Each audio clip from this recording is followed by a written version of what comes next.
O ito mga kapuso, tunog Duterte rin po yung napili ng magiging bagong presidente na maging pinuno o hepe ng Philippine National Police.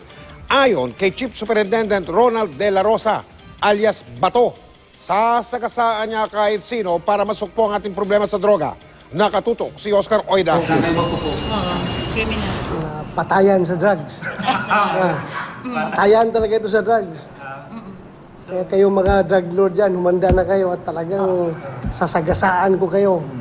Masagasaan na ang masagasaan, pero gagawin daw ni incoming PNP Chief na si Chief Superintendent Ronald Bato de la Rosa ang lahat para masugpo ang problema sa droga sa bansa. Lahat ng pulis na involved sa drugs, lumayas na kayo. Huwag na kayo magpulis dahil binabayaran kayo ng gobyerno para manghuli ng mga drug personalities. Ngayon, tumatanggap rin kayo sa mga drug lords. Ano kayo, siniswerte? Nilinaw niya ang pahayag na shoot-to-kill order ni incoming President Rodrigo Duterte. Ang basis naman doon is pag lumaban at na-endanger yung buhay mo, kailangan patayin mo siya dahil self-defense. Dahil gusto mo ikaw mamatay. Kakayanin bang masugpo ang problema sa droga sa loob ng 6 na buwan? Papachipin ka tapos hindi mo kakayanin. Dapat kayanin mo. So ano yung... After 3 to 6 months, after 6 months kung hindi kaya, surrender. Sorry sir, sorry hindi kaya.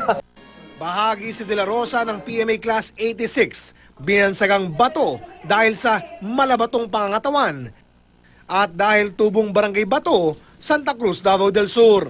Matagal siya naging Davao Police Provincial Director. Bukod anya sa kanyang mga kwalifikasyon, malaking bagay raw ang pagiging Davaoenyo sa pagpili sa kanya ni Duterte na maging susunod na PNP Chief, kahit maraming mas senior sa kanya. I just hope na susunod sila sa akin. Nagkakataon na akong pinili ni Presidente, sumunod sila sa akin. At hindi naman bahirap pasunurin yan, mga upper class ko, dahil alam naman nila yan, tanggap naman nila yan. Huwag lang sila paharang-harang sa yung aking gustong gawin na within 3 to 6 months. Otherwise, mag-aaway kami. Kamakailan, nalagay siya sa kontrobersya at na-relieve pa sa pwesto bilang Brigade Commander ng PNP Reactionary Standby Support Force. Nang mag-post sa Facebook ng babala laban sa mga munay nagbabalak na mandaya sa eleksyon. Ibagbabawal din kaya niya sa mga pulis ang pagpo-post ng kaparehang mensahe sa FB. Mag-express sila basta mayroon limitation yan eh. And nakikita ko naman yung pinost ko, there was nothing partisan about it. Oscar Oida, nakatutok, 24 oras.